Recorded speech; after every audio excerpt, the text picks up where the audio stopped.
Hello, and welcome to another Half Pint session. My name's David, and I am joined by a guest, Amber Noel, whose podcast I recently listened to. So after I listened to it, I invited her to come on the show and talk to us. Amber, welcome to the show. Thank you, David, and cheers. Oh, yes. Cheers. I gotta say, so few guests can't come on these Half Pint episodes ready. You were prepared. I'm very impressed. What a shame. What a shame. That's all I have to say. And I also have to say this.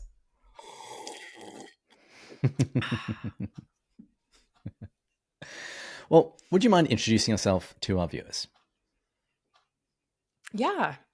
Hi, everyone. My name's Amber Noel, and my day job is Director of Programs at the Living Church Foundation. And the Living Church is a nonprofit that serves Episcopalians and the Anglican Communion and the church at large. It has Episcopal roots, and it's a news magazine, an independent news magazine of church news. And then it also has a ministry of gathering people for conversations that are focused on equipping clergy and lay leaders to do their jobs well and faithfully, with an eye toward church unity and Christian unity in spirit, but also in practice. You know, we've got kind of those like pipe dreams of ecumenical cooperation that are always rolling around in our heads, and those friendships, and with the dream of, meeting at the same table someday. We believe the Lord can do that kind of work. And then I do events for them, and as the director of programs, and I also am in charge of the podcast, as David mentioned. And I've done over 6 years all kinds of things with them, but I think we finally narrowed down my job to events and the podcast, and then some fundraising as well. Wonderful. Well, this is a C.S. Lewis podcast and YouTube channel. So what's your history with Lewis? What role did he play in your faith formation? I would love to tell you that. First of all, I want to apologize for my cat, who has no manners whatsoever. I live in a open concept apartment, so I have no doors that I can close to keep him out. So he may show up. But I do want to say that I do have this in common with C.S. Lewis himself, who was known to be in the middle of a conversation when the orange house cat would jump up. And I think there's a story of one time he jumps in the middle of the desk while Lewis is talking with someone, and Lewis addresses him and says something like, "Could you please go in the kitchen and get yourself a saucer of milk?" I mean, it's just, so I just think, yes, we have this in common. Animals interrupting and talking to them.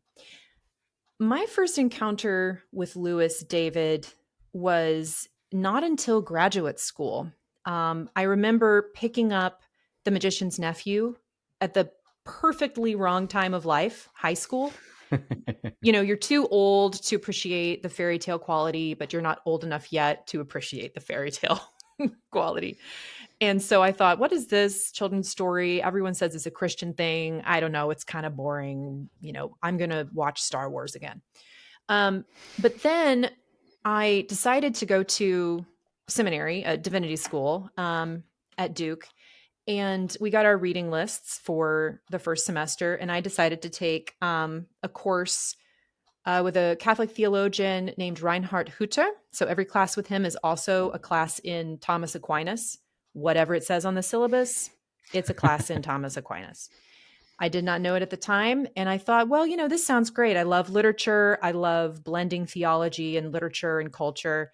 So let's see what this is about. So I started reading the Chronicles of Narnia the summer before going into divinity school. And I was completely captivated. I felt like it was like the first time I listened to Michael Jackson. And I was like, does everyone know he's a genius? Or like the first time I read Shakespeare and realized he was funny, and was like, does everyone know he's hilarious? It's sort of like, well, yeah, they've known that for a while. So this was this light bulb that came on. And I have this really strong memory, David, of being in an Applebee's parking lot and finishing up the last battle and just weeping in the Applebee's parking lot, and thinking, I'm really going to love this class. So went into this class. So it was, imagine, we're reading Lewis, concentrating on his fiction. We read, Miracles and a good amount of nonfiction as well, but concentrating on his fiction, reading it through the lens of pastoral care and teaching and catechesis. So how would we use his books and these imaginative worlds to teach people the faith and to handle pastoral situations, which means that I'm also learning systematic theology, and then it's Reinhard Hutter who's teaching it. So then it's also a deep dive into Thomas Aquinas. And then we're also looking at some of the things that Lewis was reading, like the Divine Comedy. And it was this incredibly rich immersion in this whole constellation of Christian resources and Christian imagination that I had not experienced up to that point, even though I'd been in an Anglican / Episcopal world / liturgical world for some time at that point, for several years at that point. This was just a whole new thing for me. So I remember actually saying aloud in class, which is one of the most regrettable things I've ever said in a graduate class. I raised my hand and I said, Dr. Hutter, I said, I've never experienced Catholicism this way and Christian doctrine this way. I said, Catholicism is like this closet in your grandma's house, and you open the door and you walk in and you think it's going to be, I literally said this, you think it's going to be all full of coats and musty, and what you find are these beautiful treasures. And then he just stops and he says, yes, and Jesus is in there. So this is sort of how I also felt about Lewis. And of course, the image of walking into a closet is also this image, and finding these coats, and then what's behind the coats is also this image from The Lion, the Witch, and the Wardrobe, which I think I used accidentally at the time. So from there, David, I found myself, I see the map of Narnia. Is that the map of Narnia behind you? It is indeed. I found myself almost like holding this map. And growing up in a Pentecostal tradition with really rich experiences, but not very good maps. And so I had a lot of experiences that I treasured, and some that caused a lot of spiritual discord for me. And I didn't know how to reconcile. I didn't know how to work with like spiritual warfare, concepts of spiritual warfare, or the demonic, or angels, or growth in the Christian life. There was a lot of chaos still in some of those areas. And so reading Narnia, reading the Screw Tape Letters, reading the Ransom trilogy gave me a theological map that was also beautiful, and gave me a series of imaginative maps where I could walk through a landscape and identify Christian doctrine, and understanding that dogma is not a derogatory word. It's sort of pinpoints on a map that allow you to walk and explore and have an adventure with road signs, rather than wandering without them, and dealing with that sense of panic and isolation. So I think one more thing I just want to say about my introduction to Lewis. It's kind of a mystical story. You want to hear it? Absolutely. It's pretty Pentecostal, actually. So before I went to grad school, so it had this big influence and influenced my whole life from then on. And I'm sort of like an amateur scholar of Lewis, and have worked deeply, particularly in the Ransom trilogy, and influenced the rest of my time in grad school and my work as a catechist, blah, blah, blah. But before grad school, I was with a friend of mine who's a Pentecostal pastor, and I don't know what we were doing, hanging out. And I was telling him about going to Duke. I was about to enter divinity school. And he said, there's something I want to tell you. And I thought, oh no, he's going to say, watch out for those liberals or something like that. And he didn't. He said, God is going to give you a teaching angel. And I was like, alrighty then. Thank you. I have no idea what to do with that, but thanks. Would you like another French fry? And I forgot all about it, David, until after I graduated and was still working deeply and feeling so grateful for Lewis's work and how it helped me to navigate with a lot of sanity and experience a lot of healing with my own Pentecostal background and the theological gaps there. I remembered what my friend said, and I thought, that absolutely happened. And whether, angel was literal, an angel sort of teaching me, which is fine. I'm fine with that. Or whether it was metaphorical for Lewis's work, or whether, Lewis himself still somehow has an active ministry, through his books or somehow apart from his books, extra, to his books in instructing or guiding or teaching and continuing that ministry from heaven, the way he fulfilled that vocation on earth. I don't care which one it is. It happened and it was beautiful. And yeah, I'm incredibly grateful. Of course, by the time you do all this, you feel like you know the person that you've never met. And you get mad when you watch a movie that depicts him and you think he wouldn't say that. You just get kind of cranky, but I'm so grateful for that journey. Wow, that's incredible. I love it. Well, let's bridge from there to your podcast. What's it called? How often do you publish? What sort of things do you talk about? Yeah, the Living Church podcast. It's just called the Living Church podcast because I got a phone call probably week 3 into the pandemic from my boss, and he said, "We need a podcast now." And I said, "No, I don't have time." And he said, "I'm sorry, we need one now." So I said, "Okay, fine." So I started a podcast and fine, I'll call it the Living Church podcast. I don't have time to think of a better name. But actually, I like that you can just identify the Living Church as an organization with the Living Church podcast. So there's no fancier name for now. And the goal of the podcast is for me to help equip and edify and entertain Christian leaders, clergy, lay leaders, whatever I think might be interesting to them, whatever I think might really encourage them in their work. And I start with thinking, I try to have at least 50% of episodes speak directly to Episcopal and Anglican leaders, but with the hopes that any serious Christian of any stripe could get something from the podcast if they wanted to. So with an ecumenical spirit, but first of all, sort of tending to our little Episcopal and Anglican flock. And the topics that we touch on, sometimes it's just what I'm interested in. And so sometimes I have to work to not make it the Amber show, the Amber podcast, mostly me by Amber. And so to make it serve the mission of the Living Church, actually it's not hard because the mission is to minister to ministers. That could be another way you put it in a nutshell. And I love doing that. I grew up, I told you I was Pentecostal. I didn't tell you I grew up PK. So I'm a preacher's kid of preacher's kids of preacher's kids. So I understand the ministry life. Yeah, I get it. I've, seen, you see how the proverbial sausage is made and all that. And, but you know what? I'm not cynical, and I don't think it's more mature to be cynical. I think it's more mature to see the reality and learn joy and have a childlike wonder still at what you do.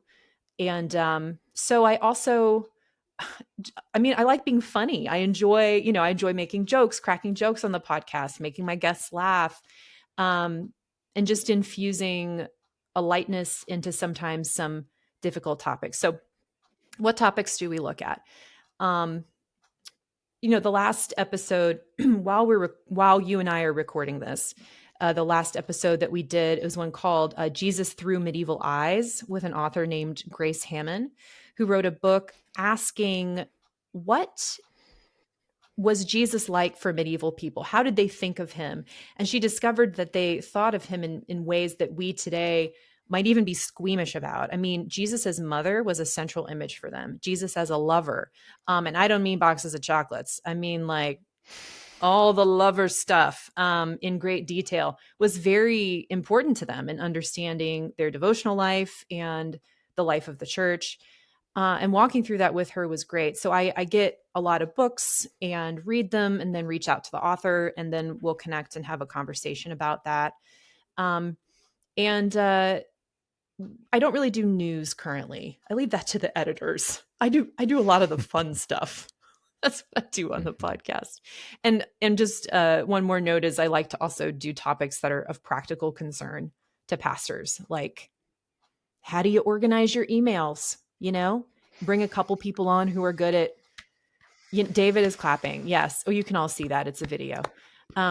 See, I have for long thought that when somebody is ordained in the Catholic tradition, we talk about there being an ontological change in that person's soul. I have Amen. often argued that one of the consequences of that is an inability to respond to email or organize your calendar effectively. I'll let you speak to that, David. Suffice it to say, we have 2 entire podcast episodes that touch on that topic.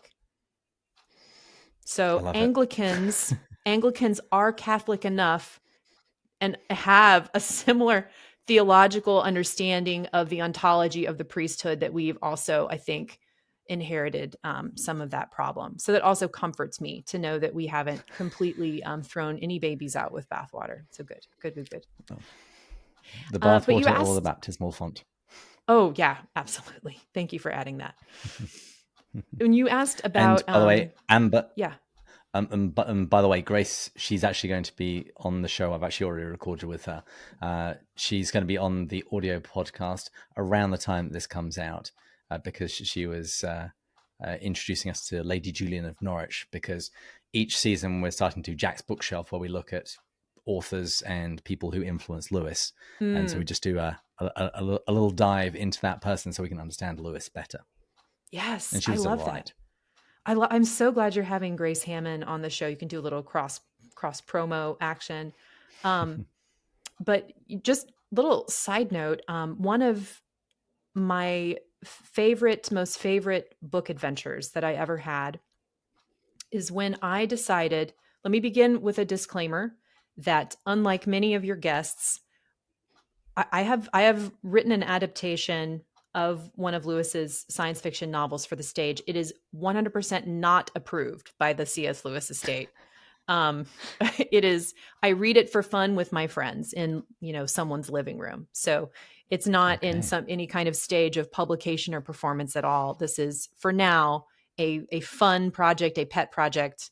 Maybe, someday something can happen with it. But anyway, doing the research for this play, as I was writing the play, I also decided to do that very thing, is to take note of the things that I knew that Lewis was reading and read those books, and maybe even read books that then those authors were reading.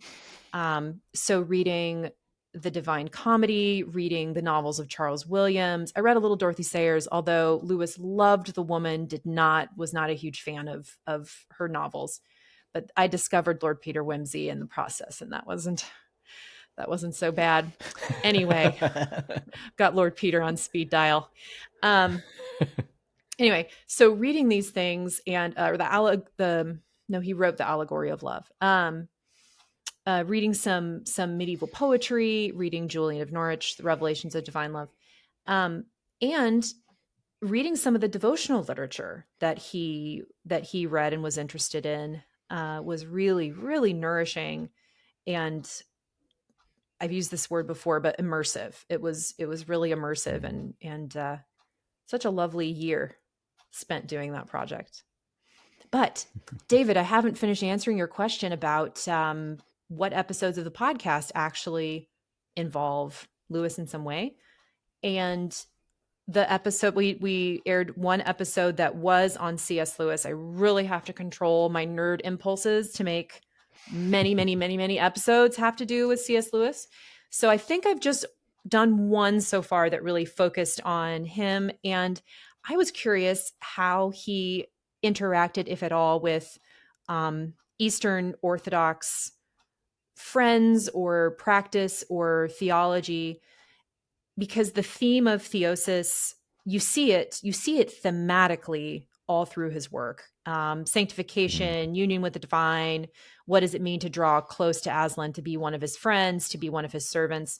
What does it mean? I mean, the entire Ransom trilogy is about theosis. You observe Ransom becoming a saint, essentially, and then he's transported, he's taken up. And then at the same time, you're watching these normal, everyday people who don't go up to other planets begin to enter into this process of salvation and sanctification, and being able to listen to God and the journey and adventure of union with the divine and his will. So I brought on two people that a lot of your listeners will have heard of or know personally, David and Crystal Downing, to just nerd out with them about Lewis and about, did he have any Eastern Orthodox friends? And where do we think was he actually talking about theosis? And then we got into Dorothy Sayers and a time that she visited an Orthodox church, and she thought it was wonderful. She even saw someone, I think, rolling on the floor or crawling like a caterpillar or something, which sounds to me like a Pentecostal church. And she all a big family of God, and she thought it was remarkable. So it was a really interesting, sort of wide-ranging conversation. But David, that is the only time I have given my desire to do an episode on C.S. Lewis free reign. It's the only time. I don't know if this is a message from the Lord, but yes, talking to someone that has a C.S. Lewis podcast. So I think that's the suggestion. Maybe you should do it again. Amber, he has given you a teaching angel. You need to use it. Don't waste that teaching angel. Never thought an angel would look this good or have an English accent. I really enjoyed that episode because I was curious about this as well. Going to Byzantine Catholic churches for maybe not nearly the majority of my life at this point, but having a really big dose of exposure to the East. And I had a real metanoia when I encountered the theology of theosis. And now I look and I just see it everywhere, not only in the Bible, but also in C.S. Lewis. He doesn't use the word, but that is what he's describing every single time. And this is what I keep saying is Lewis's real gift. He's introducing theological concepts to people in a way that is language neutral, that it doesn't set off alarm bells. He is just describing in the best way he knows how to his audience.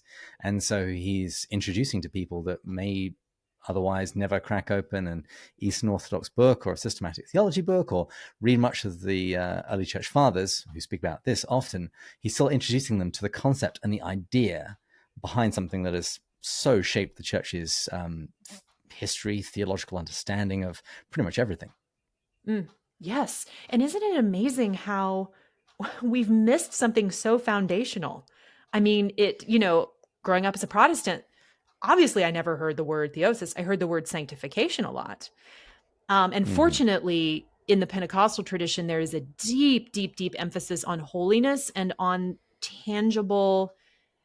There's nothing strange to a Pentecostal that the holier someone gets, their face might actually, be filled with light. We have no problem with that. We have no problem with putting holy oil on a handkerchief, touching the handkerchief to someone, and then they, are healed. We have no problem with sacramentals, just sacraments.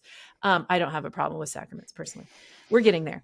Anyway, I wanted to ask you, David, that brings me to an interesting question I have, which I think maybe is a little controversial and might make some people mad, which makes me want to ask it. Yes. On someone else's show. On your show. C.S. Lewis was not a theologian. Yes or no?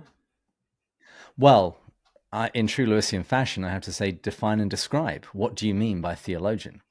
Because particularly in the East, a theologian is one who prays. That is the chief and most important quality of someone that one would regard as a theologian. Now, he didn't have degrees in divinity.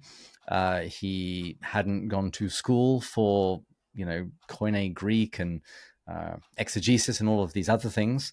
And he didn't proclaim that he was a theologian. But I'm quite happy to take the broader definition of us as a theologian as one who prays, and he certainly prayed. And by your fruits you shall know them. Through his life and ministry, many people have been drawn to faith or drawn deeper into the faith. If those aren't the things that a theologian does, I don't know what else is important. Mm. That answer was more Eastern than I really wanted. I wanted something. I wanted All right, hang on. something Let me try and channel my inner Thomas Aquinas. pointed and declarative and overly confident. That is what.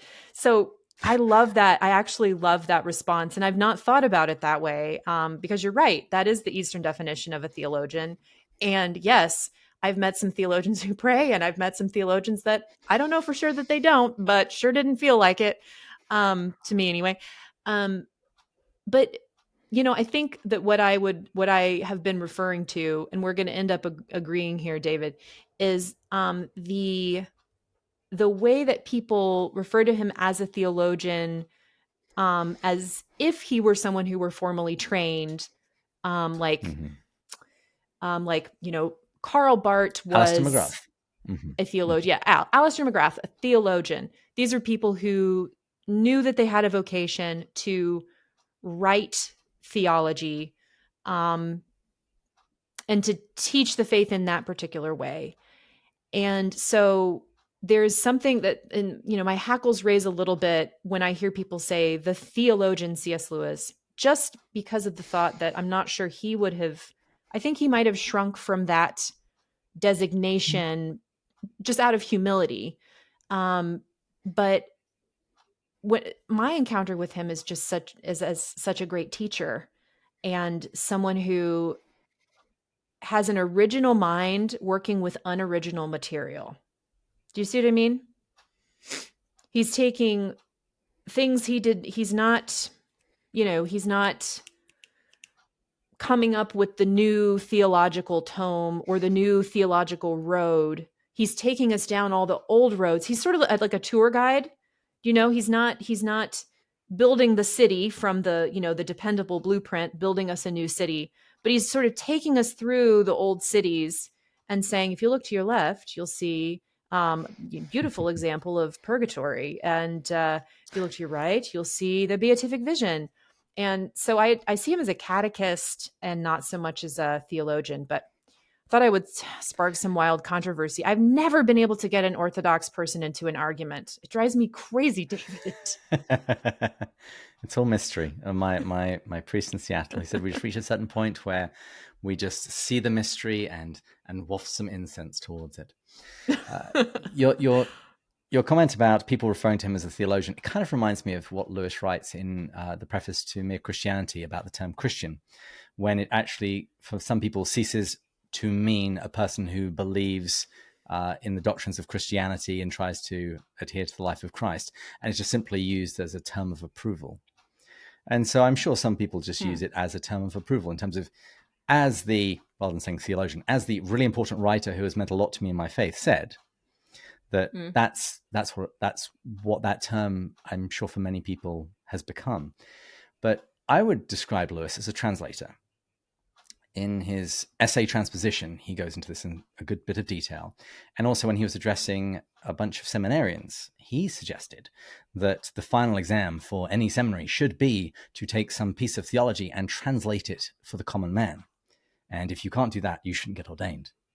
And that's what I see Lewis doing, both for the Christian faith and for the Western canon. That's what he did for Western culture, Western literature. When he wrote, he is giving you a distilled version of all of the stuff that he read. And he read a lot of stuff. And a lot of that was literature, and a lot of that was holy literature. And what he saw his vocation as being is translating that so that it could be more accessible to more people. Yeah, I love that. That's beautiful. In fact, I've heard my dad say that many times, who's a pastor and yes, very smart man. And he's always hungry. He's always hungry for learning, to learn more. He's actually right now particularly hungry for some sacramental theology and Pentecostalism, and he's very upset that it's not there. And I've heard him say that many times. He said, why can't someone write theology for the common man? Like, but Dad, They have, but obviously in every generation, there are some things that I think are always going to be sharp and tonic and um, deeply, deeply effective about Lewis's writings. I mean, more of it than not.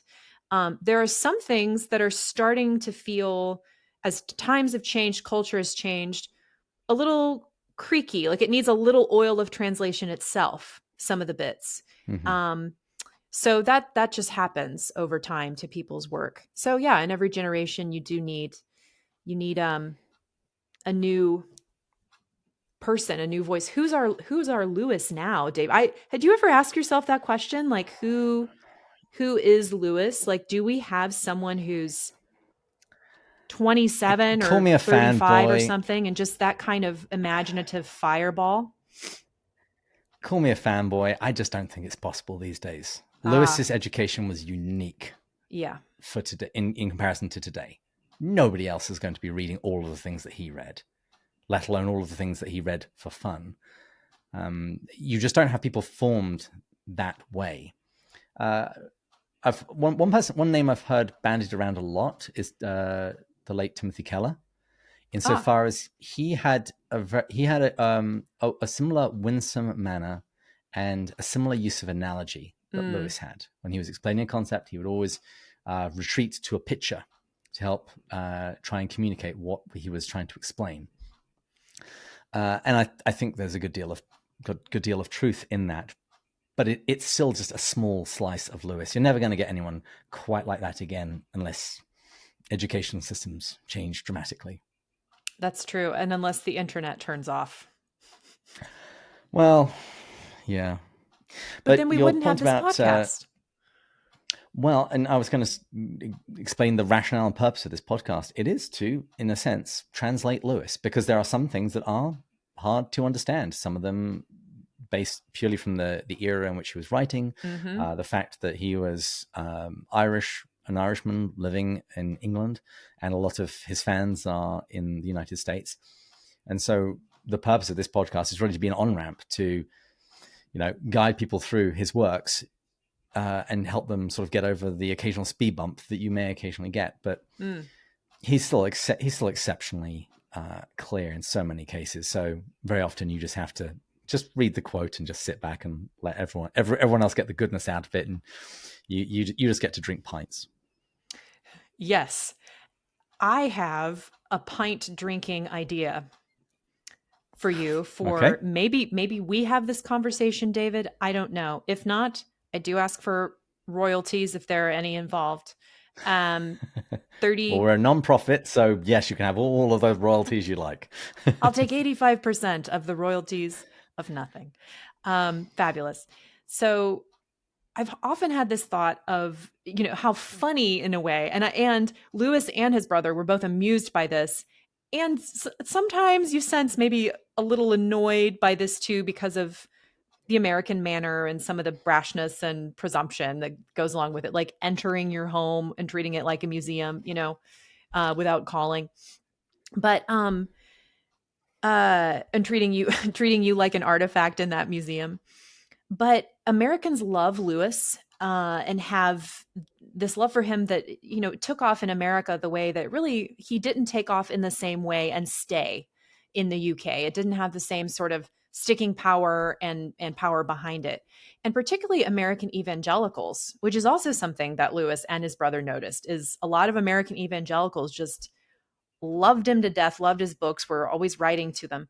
And I wonder about conversations where you focus on the things that actually might really shock American evangelicals, sort of those things that are not American and are not evangelical in nature, um, that push against um, the coziness that Americans or evangelicals can have with C.S. Lewis and his works. Have you done anything with this?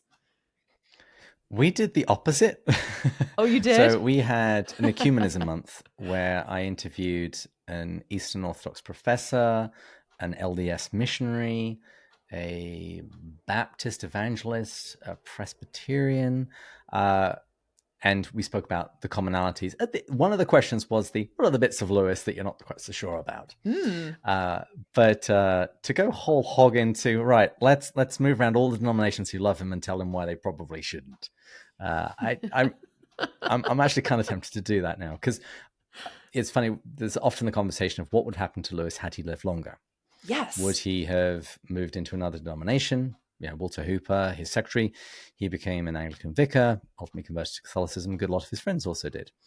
And Owen Barfield would have continued to try and get him to become an anthroposophist.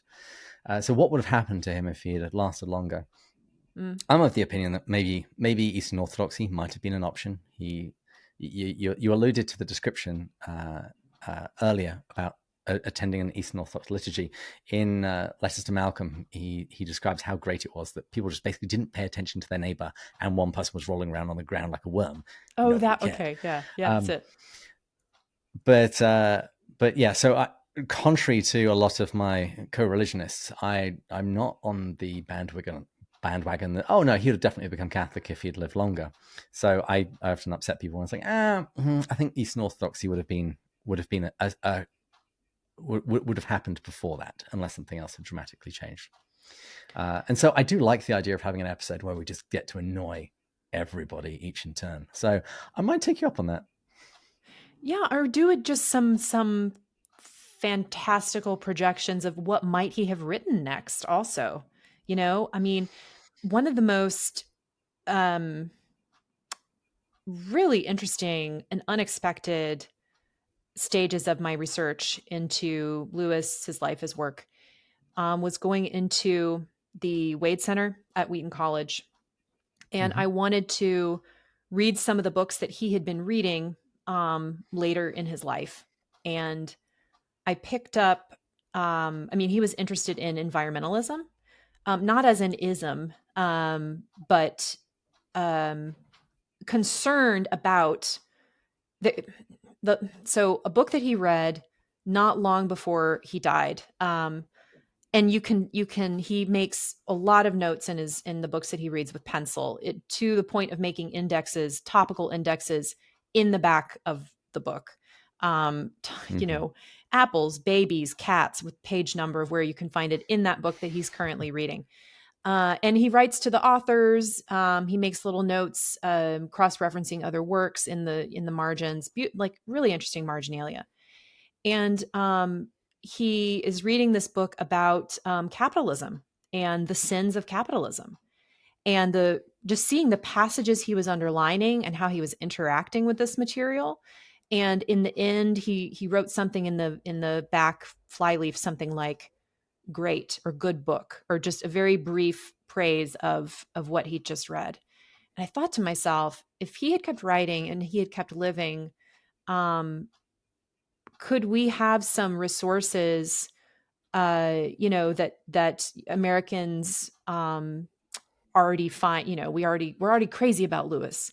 We already find what he says to be reliable. What if he had kept writing about things that challenge some of the things that are at the really tender heart of American political consciousness when it comes to American Christians, and the things that we have a hard time, separating out or letting go of or challenging ourselves, such as our money and how we think about it and use it.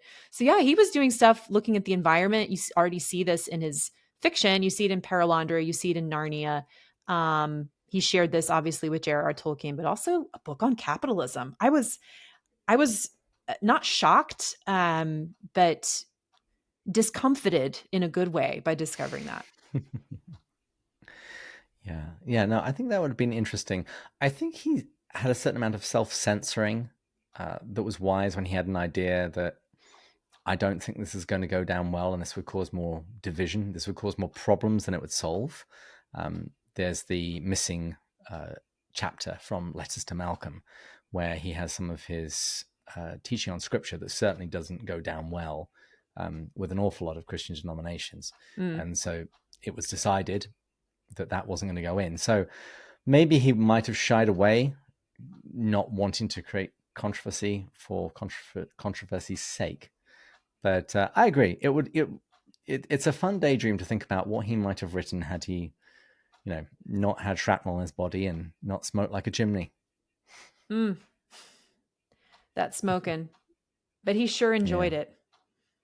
Oh, absolutely. Third of his life, he had a cigarette or a pipe in his hand. I did the maths. Woo. Well, Amber, where can people go to find out more about you and listen to your podcast? They can go to Spotify or Apple Podcasts and just look for the Living Church podcast. I think that's a good place to start. I will not send them to my personal website because it is deeply under construction and therefore slightly just an embarrassing landscape right now, an incomplete landscape. We'll say that. So just go to livingchurch.org if you want to check out the organization that I work for. They're lovely. And then my podcast again is just the Living Church podcast, wherever you get your podcasts. Wonderful. Well, thank you for coming on the show. Yeah, thank you, David. I hope my cat was okay. He didn't he didn't knock over anything. It's not my most professional look, but it's the 21st century. This is what happens. Well, we read Letters to an American Lady this season, and we heard about the ginger Tom, whom Lewis described as a great Don Juan and a mighty hunter before the Lord. So, cats are an important part of everyone's lives. Yeah, yeah, and gosh, you could have a whole other episode on his what he does with animals and the kind of very subtle way that he just kind of elbows. We talk about the Anthropocene, the way that even then he's sort of elbowing anthropocentrism aside, even as he's doing, Christian theology, which focuses on the salvation of the human being for the redemption of this whole planet, and the harmony of the cosmos. But the way that he just takes animals seriously, gives them voices, places them in Narnia as creatures who, you only ride a horse if it gives you permission. And it doesn't belong to you any more than you belong to it. You belong to each other, that kind of thing. I just find, could use really some even more and more teasing out today. So endless treasures. We could go on and on, David. Another time. And viewers, please join us again then when we'll continue going further up and further in. Cheers.